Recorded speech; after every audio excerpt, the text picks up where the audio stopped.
viewers, students, lovers, and teacher, how are you? Good morning. I think you are under the grace of God in the umbrella of boon and blessings, celebrating the rainbow of the life. As a matter of fact, today we are going to discuss as a second part the story the three dancing gods. हम आज second part के रूप में एक कहानी का द्वितीय part, कहानी का टाइटल है द थ्री डांसिंग गॉड्स, द्वितीय पार्ट के रूप में हम चर्चा करते हैं।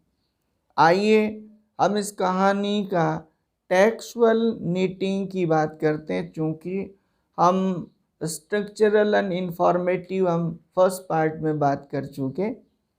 सबसे पहले कहानी as a folk tale, Indian folk tale के रूप में जब हमारे सामने कहानी है, इसमें पहले यूनिट एंड द ओपनिंग और द इंट्रोडक्टिव पार्ट जो आपका स्टार्ट होता है, जैसे ये कहानी का तरीका होता है कि कहानी आकर्षक हो और श्रोता बिना किसी उभाव के रुचिपन, क्यूरियोसिटी विद क्यूरियोसिटी, जिज्ञासा के साथ यानी जय सुनते रहें।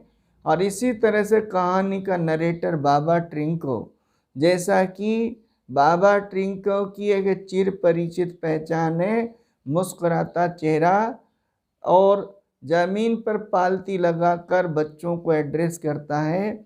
और बाबा Trinco starts to narrate the story addressing children, बच्चों को संबोधित करते कहते हैं, बच्चों आज मैं तुम्हें एक कहानी यानी सुनाऊंगा। जैसा कि बाबा ट्रिंको की यूजुअल करेक्टरिस्टिक है ब्रॉड स्माइल फेस, मुस्कुराते चेहरे के साथ। और कहानी स्टार्ट होती है। कहानी में सिंधु नाम का एक लड़का अपनी विधवा माँ के साथ रहता था। 1 साल के अकाल पड़ने के बाद, चूँकि उनकी जो पैतृक और उनकी मूल जो संपदा और जो दौलत थी जिससे उनकी आजीविका चलती थी, अ कपल ऑफ काउज, गायों का एक जोड़ा। लेकिन उसकी माँ ने दुखी होते हुए सिंधु से कहा, Sindhu take these cows and sell in market due to the drought. उस अकाल के वजह से न उनके पास खाने को और न इनको यानी चारा यानी इनको चराने का पर्याप्त उनके पास है, इसलिए इन्हें बेच आओ। यहाँ वर्ड मैं बात कर रहा हूँ चारा फोडर, ग्रेज चराना, ये ऐसे वर्ड्स भी आपको ध्यान रखना है। सिंधु बड़ा ही दुखी मन से, वो नहीं चाहता, लेकिन नहीं चाहते हुए भी उसे जाना पड़ता है, जाने का मन बनाता है। But one thing he decided and made up in his mind, वो अपने मस्तिष्क में एक बात बैठाता है, that he is not going to sell them to a butcher, वो उन्हें कसाई को नहीं बेचेगा। दैट मीन्स इसका भी हम बाद में सिंबॉलिक अर्थ जो समझेंगे, लेकिन हम स्टोरी को थोड़ा सा स्पीडली नीटिंग तरीके से बढ़ाते हैं। सिंधु नहीं चाहते हुए भी उन गायों को लेकर कस्बे में बेचने के लिए निकलता है। और उसी के रास्ते पे on the road way he sets under a tree for the purpose of rest, and there was an old woman, एक वृद्ध महिला वहाँ उसे मिलती है। she also was going to that way and she had 3 goats, और उसके पास 3 यानी बकरे जिनकी अपनी कैरेक्टरिस्टिक होती है। ये ऐसा लगता है जैसे हिमालयन यानी बकरे हैं बड़े, और उसकी कैरेक्टरिस्टिक्स बताइए। क्या long hair, flapping ears and round nose. और वो महिला, वो वृद्ध महिला इन बकरों को चापू नाम से पुकारा करती थी। चापू, सी कॉल्ड दम चापू, चापू नाम से पुकारती थी। सिंधु को उदास देखकर उस महिला ने इससे कहा, ओए लेड, माई लेड, एक शब्द का प्रयोग हुआ लेड, LAD, ये हमारे लिए काम का शब्द है, समझेंगे। यदि ट्रांसलेट करें तो ये लेड जो शब्द है ये एज का, यानी कहने का मतलब एक रेंज रखता है। क्योंकि हम देखेंगे पूरी स्टोरी में सिंधु की कहीं भी कोई उम्र का जिक्र नहीं है। यदि हम land owner pretty girl with home Sindhu married later on, उसका कहीं यानी जिक्र नहीं है, तो इसमें ये लेड शब्द जो है ये इस रेंज का प्रतीक है। और वो कहती है कि तुम कहाँ जा रहे हो, और सिंधु ये सारा वृतांत बताता है किस तरह से अकाल की वजह से चारा नहीं, खाने को नहीं, और न चाहते हुए भी अनविलिंगली ही was going to sell them in market. और इस बात पर वो महिला सिंधु को एक ऑफर करती है। ऑफर ये कि तुम मेरी इन 3 बकरों को ले लो और ये गाय मुझे दे दो। और इस बात पर सिंधु पहले आश्चर्यचकित हो जाता है कि मुझे इससे क्या फ़ायदा होगा, ये मेरे लिए किस तरह की लाभकारी होगी। लेकिन जब महिला एक बात कहती है कि these gods will bring you luck one day, एक दिन ये तुम्हारे भाग्य को बदल देगी, एक दिन ये तुम्हारा भविष्य बदल देगी। और ये बात कहकर जब वो से starts to play a flute, bamboo flute, और एक बांसुरी, बांस की बांसुरी जब वो बजाती है, then they start to dance and very rhythmically, their limbs very rhythmically starts to dance, and Sindhu starts to think, Sindhu ने ये सोचा कि किसी न किसी तरह से ये मेरे लिए लाभदायक हो सकती है, एंड ही exchanged, और सिंधु ने अपनी गाय उस महिला की 3 गोट्स से एक्सचेंज कर ली। जईयों लेकर घर आता है, हिज मदर अनॉइड, सिंधु की माँ बड़ी नाराज होती है, और वो ये सोचती है that her son is cheated in the market brokers, market के जो ब्रोकर्स हैं उनके द्वारा उसको यानी चीटिंग कर लिया गया, उसको धोखा हुआ है। लेकिन जब सिंधु उसे ये समझाता है कि किस तरह से उसे एक महिला मिली और उस महिला ने उसे ये आश्वासन दिया कि ये बकरे उसके लिए किसी दिन भाग्य बदलेंगे, एक अच्छा यानी भाग्य लाएंगे, और सिंधु इस बात से आश्वस्त था कि और कुछ नहीं तो ये उसके लिए हेल्पफुल होगी भोजन कमाने में, अपनी आजीविका कमाने में। बांसुरी बजाकर वो अपने इन बकरों का डांस लोगों को, ग्रामीणों को दिखाकर कुछ अर्न कर लेगा। और इसी यानी जो है के चलते when he started to make his goats dance by the playing of a flute, उस बांसुरी बजाने के साथ जब उसके बकरे नाचते थे और इसी को वो ग्रामीणों को खेल दिखाने लगा, ये बात चारों तरफ जब फैली तो ये बात उस लैंड आनर के यानी यहाँ तक लैंड आनर वो was living beside the village, जो गांव के यानी जो है पास ही रहता था, वहाँ पहुँची और उसकी लैंड आनर की जो प्रीटी गर्ल ब्यूटीफुल जो डॉटर थी, उसने इसे जब इन बकरों का डांस देखा तो वो बड़ी आकर्षित हुई और उसने सिंधु से एक बकरी यानी जो है लेने की बात कही। ये कहा कि इसकी क्या कीमत है, और सिंधु का बहुत ही अच्छा आंसर ये रहा that see can't buy money, ये पैसे से नहीं खरीदी जा सकती। देन उसने कहा that she had to visit his cottage and also send a barrel of food stuff.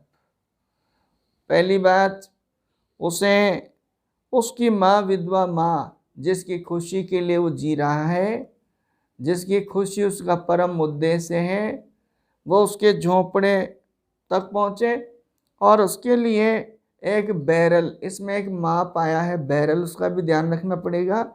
एक बैरल जिसको हम हिंदी ट्रांसलेशन में पीपा भर यानी भोजन सामग्री भेजे। और चूँकि उस लड़की को ये बड़ा अच्छा लगा इसका डांस, वो आकर्षित हो गई थी, इसमें वर्ड आया एनचेंटेड, उस पर असर हो गया था और इसलिए उसने तुरंत भेजा स्वयं, यानी वहाँ पहुँची। सिंधु को, सिंधु की माँ को उसका वहाँ पहुँचना बहुत अच्छा लगा और उस लड़की को वो पहला यानी बकरा उसको दे दिया गया। लेकिन कुछ दिनों के बाद उसके पिता का यहाँ वर्ड आया है सम्मन, टेक्स्ट में एक वर्ड मिलेगा आपको सम्मन, उसे बुलावा भेजा गया। सिंधु को लैंडलॉर्ड के द्वारा बुलावा भेजा गया कि वो अपना डांस यानी लैंडलॉर्ड के वहाँ जाकर दिखाए, उसकी लड़की को दिखाए। और जब सिंधु वहाँ पुणे पहुँचा तो उस लड़की ने कहा कि डियर लैड, ये बकरे यानी ये मेरी बकरा जो है वो डांस नहीं करता है, तो मेरे टेम्पल मैजिशियन, इसमें एक वर्ड यूज हुआ है विलेज टेम्पल मैजिशियन, और सूदशेर, दो वर्ड यूज है। सूदशेर का कहना है कि ये अपने साथी के बिना नहीं नाचेगा, इसलिए तुम मुझे दूसरा यानी बकरा भी मुझे दे दो।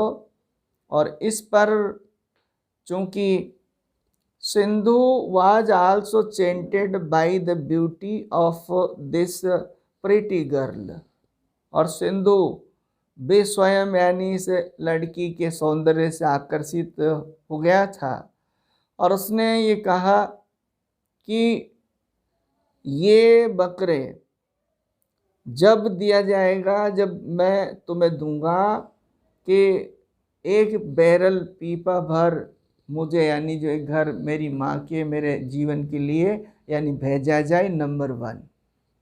और नंबर 2, तुम्हारे हाथ में जो गोल्डन रिंग, जो सोने की अंगूठी है, वो भी मुझे दी जाए। और जो ही ये अंगूठी वाली बात कही जाती है तो वो लड़की सी एम्ब्रास्ड, वो शर्मा जाती है, अंदर अंदर मुस्कुराती है और वो सोचने लगती है कि क्या ये लड़का मुझसे शादी करने की सोच रहा है। लेकिन दूसरी तरफ उसने अपने आप से कहा, I am not a girl to give up just after the mad up, यानी निर्णय को बदलने वाली लड़की नहीं हूँ, मैं ऐसी लड़की नहीं हूँ। That means she had made up her mind to have that goat, और इसलिए उसने वो अंगूठी उसे दे दी। 2 बकरी है उसके पास हो गए, सिंधु के पास एक बकरा और फ्लूट रह गया।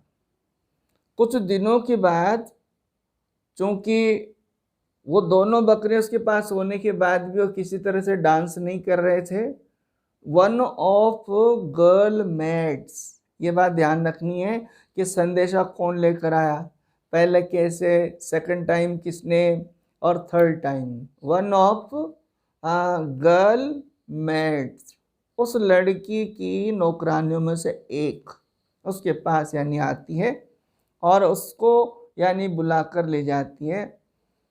जय सिंधु अपने उस बकरे और फ्लूट के साथ जाता है रिटर्न, तो लड़की बाहर यानी थ्रेशोल्ड गेट पर बैठी हुई होती है और तुरंत वो उसे कहती कि देखो ये बकरे यानी कंपेनियन रखने के बावजूद भी, साथी होने के बावजूद भी डांस नहीं कर रहे। और इस पर सिंधु से वो उस थर्ड यानी जो है बकरे की भी मांग करती है। इस पर Sindhu starts to play flute, और सिंधु यानी कहने का मतलब फ्लूट बजाना स्टार्ट करता है और वो started to dance very merrily, और वो बड़े यानी कहने का मतलब मैरीली, बड़े आनंद के साथ डांस करते हैं। और इससे वो लड़की ये समझती है, oh I know I see the magic is in a flute, और यानी ये जादू बांसुरी में है। इसलिए वो ये कहती है कि ये थर्ड गोट और ये फ्लूट बांसुरी भी मुझे दे दो। इस पर सिंधु ये कहता है कि तुम्हें इसके लिए कंडीशनली एक बैरल फूड स्टफ भेजना होगा, नंबर 1, और नंबर 2 तुम्हें इस अंगूठी में 3 स्टोन्स, 3 जो स्टोन है इनका राज बताना पड़ेगा। और 3 स्टोन क्या क्या, एक यानी pure white colour, pure white diamond colour, यानी पहला डायमंड कलर शुद्ध यानी सफ़ेद, number 1। Number 2 red, pure red Ruby, और दूसरा यानी सख्त लाल, सुर्ख लाल मणि के रंग का, और थर्ड यानी आपका ग्रीन, डीप ग्रीन और एमार्ड यानी पन्ना के कलर का। ये 3 यानी कहने का मतलब जो स्टोन से इनका आपको राज बताना पड़ेगा। और वो लड़की चूंकि इतनी एंचेंटेड होती है कि वो इन तीनों का राज बताती है और कहती है ये 3 कलर के यानी बाल मेरे, यानी बाल की यानी जो लट है उसमें है। दीज 3 डिफरेंट कलर्स एयर्स इन माई। और ये सीक्रेट जानने के बाद तीनों वो उसको दे देता है और इस उम्मीद से कि कुछ होगा वो चला जाता है। आगे हम देखते हैं कि कुछ दिनों के बाद सिंधु वहीं लैंड ऑनर के खेतों पर काम करता होता है, और इधर लैंड ऑनर ने एक रिडल भरी एक शर्त के साथ he announced for the girl's the daughter's marriage, अपनी लड़की की शादी का अनाउंसमेंट कर देता है। और उसमें ये रहता है कि कंडीशनली रिडल, एक पहेली नुमा ये रहता है कि जो इसके यानी अंगूठी के स्टोन्स का सीक्रेट बताएगा will be the winner, will be the bride groom, और वही उसका यानी जो है यानी दूल्हा होगा, वही उसका पति होगा। ये यानी शर्त थी। तो एक दिन जब सिंधु लैंड ऑनर के खेतों में काम कर रहा होता है तो वहाँ से different from the different direction started to come the shooters, और उस यानी नगर में अलग अलग भिन्न भिन्न दिशाओं से युवा शूटर्स यानी आना शुरू हो गए। और एक शूटर्स जब वहाँ से निकल रहा था, एक युवा जब वहाँ से निकल रहा था, उसने यानी जमींदार की जागीर का रास्ता पूछा। और सिंधु ने कहा कि ये मैं जानता हूँ, मैं आपकी हेल्प करूँगा। और जब वो उसके साथ चलने लगा तो उसने पूछा कि वो किस पर्पज से जा रहा है। तो उसने जब कहा तो सिंधु अपने मन ही मन बड़बड़ाने लगा कि यदि मैं गरीब नहीं होता तो ये राह में जो है इसको मैं जीतता। इस तरह की बात जब की उसने, तो वो जो यंग जो शूटर था उसने कहा, what have you gone mad, are you mad, क्या आप पागल हो, क्या बड़बड़ा रहे हो। और सिंधु ने कहा कि मैं वो 3 स्टोन्स का राज जानता हूँ। देन तुरंत उस शूटर ने कहा कि तुम मुझे बता दो। लेकिन सिंधु ने बड़ी चतुराई से कहा, in the presence of a girl, उस लड़की की उपस्थिति में ही मैं ये बताऊंगा। और इसलिए उस शूटर ने ये सोचा कि ये मेरी सहायता करेगा, तो उसने कहा तुम मेरे अटेंडेंट के रूप में वहाँ उपस्थित हो जाओ। और इसलिए अगले यानी बीच के पड़ने वाले गांव में उसने उसके लिए यानी बढ़िया पोशाक यानी जो है उपलब्ध कराई। उसके लिए वर्ड यूज हुआ है यानी लेवरी। लेवरी एक ऐसी पोशाक बड़ी लूज टो से टॉप तक विद सिल्कन टर्बन, जिसमें यानी सिल्कन टर्बन यानी जो साथ में अटेंडेंट के रूप में लेकर वहाँ चला गया और वहाँ बैठ गया। जब बारी आती है तो वो शूटर बार बार इसकी तरफ इशारा करता है, लेकिन ये स्वयं ही बताना चाहता, उसको आंसर्स नहीं बताए। और जो ही यानी इसने आंसर्स बताए 1 बाय 1, लड़की अपने पिता की बगल में एक ऊंचे यानी प्लेटफॉर्म पर बैठी हुई थी, सभा यानी लगी हुई थी, सभी शूटर्स वहाँ बैठे हुए थे। उनकी उपस्थिति में जब उसने बताया तो सब चौंक गए। उसने उस लड़की की यानी तरफ देखा, उसकी नज़र से नज़र मिलाई और उसने 1 बाय 1 एक एक यानी बताया।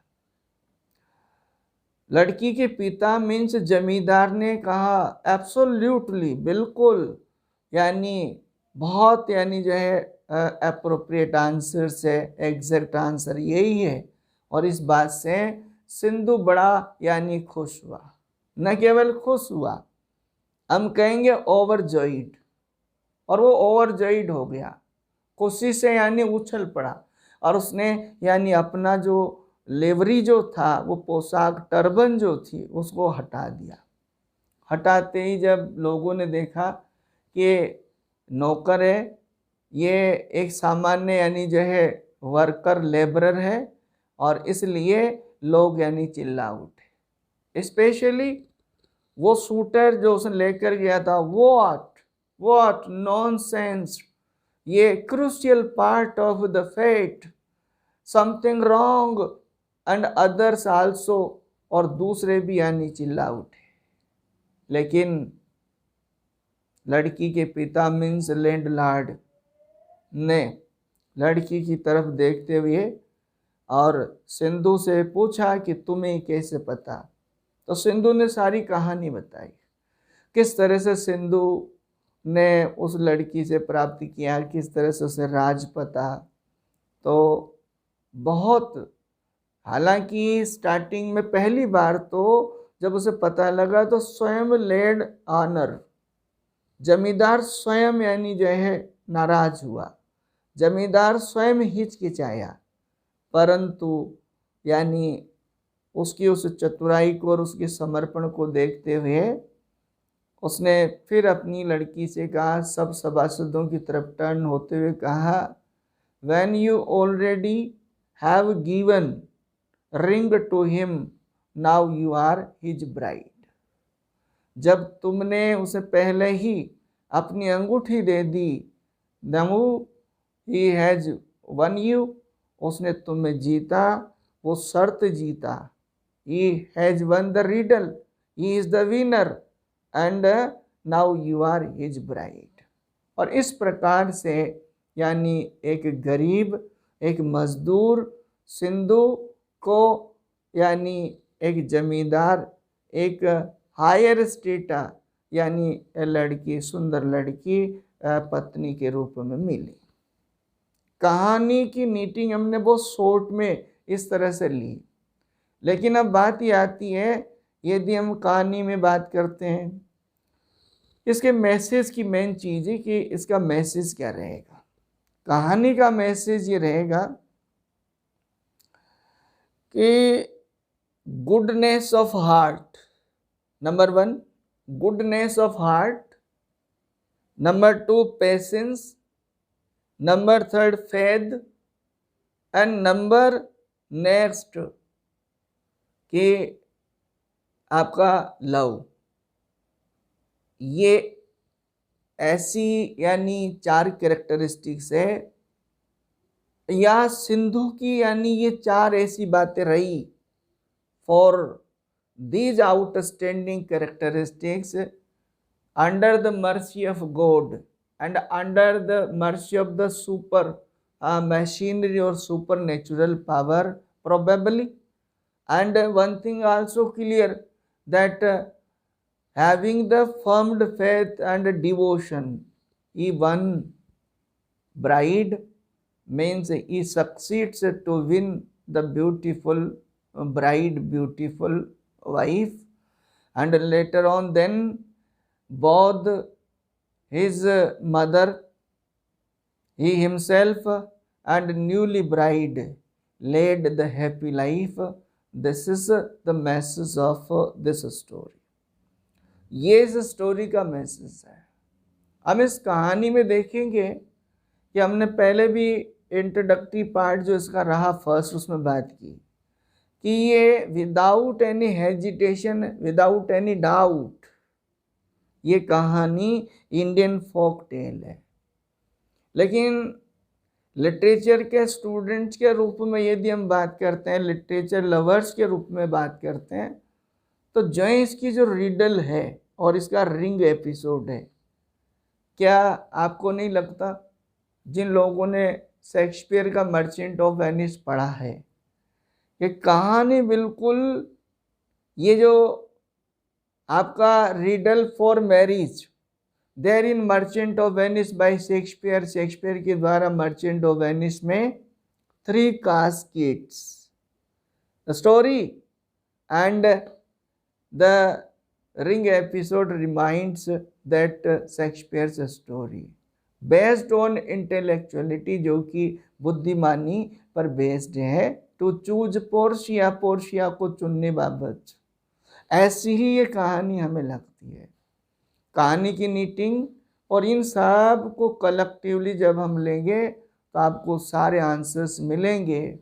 मुझे पूर्ण विश्वास है कि पार्ट फर्स्ट और पार्ट सेकंड को एक साथ करके यदि आप अटेंटिवली सुनते हैं, अटेंटिवली देखते हैं, उसके बाद यदि आप टेक्स्ट लेते हैं तो आपको बड़े इजी वे में बात समझ आएगी। मैं फिर आपको दोबारा इस कहानी में बड़ा सिंबॉलिकल भाग्य की बात भी की गई है। इसमें रोल भाग्य का भी रोल किया गया है, बताया गया है कि यानी मानव के इन सब यानी परिश्रम, विश्वास, प्रेम और इन सब चीज़ों के साथ एक और है, that the grace of God. And I think by the grace of God, और बाबा ट्रिंको ये कहानी इस प्रकार से कहते हुए अपनी चिर परिचित मुस्कुराहट के साथ मुस्कुराते हुए बच्चों से कहानी के ख़त्म होने की डिक्लेरेशन करते हैं। बच्चों, फिर आपको इसी तरह की कहानी अगले दिन सुनाएंगे, और गुड नाइट।